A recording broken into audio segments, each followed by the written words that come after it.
Capítulo 12. Como queríamos velejar para São Vicente, que os portugueses ocupavam, e conseguir deles um navio a fim de levarmos a termo nossa viagem, naufragando, porém, em uma grande tempestade, não sabendo a que distância ficava ainda São Vicente. Não longe do continente, ocupavam os portugueses uma ilha que se chama São Vicente, ou Upaunema, na língua dos selvagens.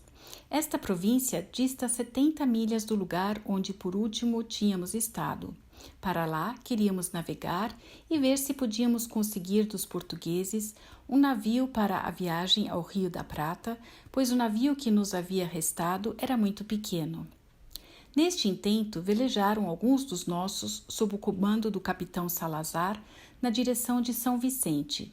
Ninguém tinha estado na região, exceto um homem chamado Romano, que pensava conseguir encontrar de novo a terra.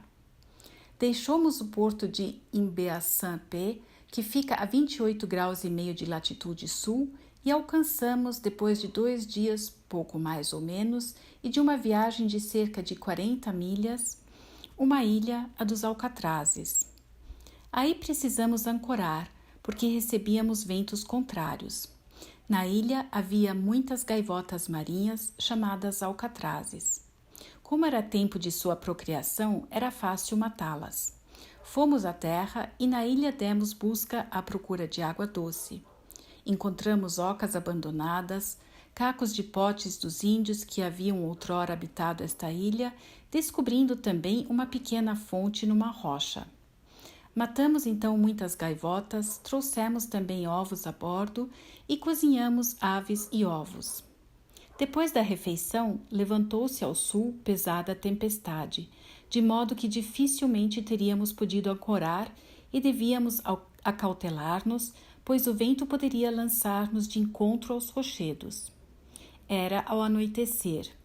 Tínhamos esperança de alcançar, talvez, um porto vizinho chamado Cananéia, mas caiu a noite antes que a ele chegássemos. Não pudemos, portanto, aportar, afastando-nos da terra. Era grande o perigo.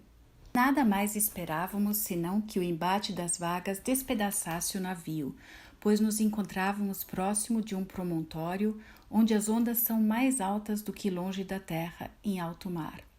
Durante a noite ficamos tão afastados do continente que pela manhã estava ele fora de vista.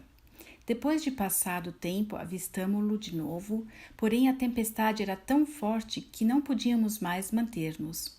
Pareceu então ao homem que melhor conhecia a região que tínhamos a costa de São Vicente à nossa frente.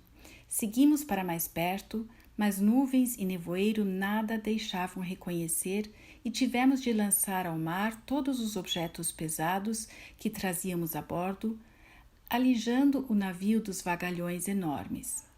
Em grande angústia navegávamos ao acaso, esperando encontrar o porto onde os portugueses moravam. Falhamos, porém. Quando as nuvens se entreabriram de novo um pouco, de modo que se podia avistar a terra, declarou Romano acreditar que o porto estava defronte de nós. Devíamos dirigir-nos direito a um rochedo. O porto ficava atrás.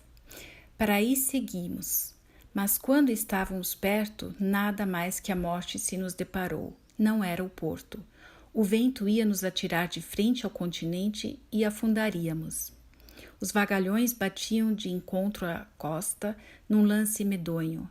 Invocamos a Deus pelas nossas almas e portamo-nos como soem portar-se homens do mar atingidos pelo naufrágio.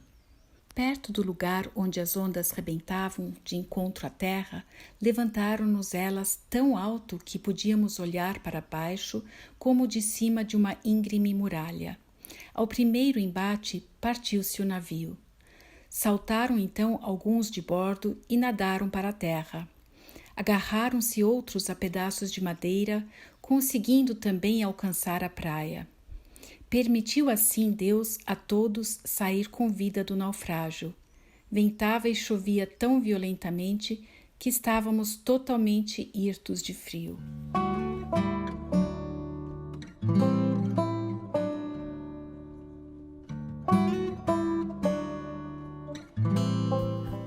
Capítulo 13. como reconhecemos em que lugar da terra estranha havíamos naufragado. Agradecemos então a Deus por ter nos permitido chegar com vida à terra, mas estávamos ao mesmo tempo muito desanimados. Como o romano não conhecia o local, não sabíamos onde nos encontrávamos, se distante da ilha de São Vicente ou se perto dela, ou ainda se havia na região selvagens que podiam fazer-nos algum mal.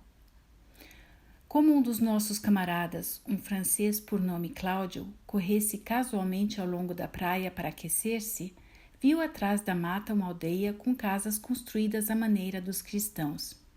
Dirigiu-se para lá. Era uma povoação dos portugueses chamada Itanhaém e distante 2 milhas de São Vicente. Ele narrou aos habitantes como tínhamos naufragado, que não sabíamos para onde ir, que a equipagem padecia muito com o frio. Quando ouviram isto, vieram correndo encontrar-nos, tomaram-nos em suas casas e deram-nos vestes.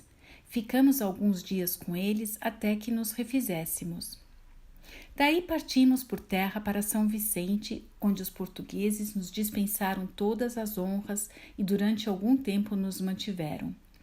Procurou então cada um para si um trabalho qualquer, a fim de ganhar seu sustento.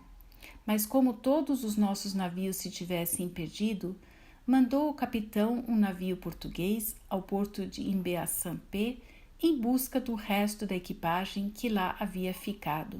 E assim foi feito.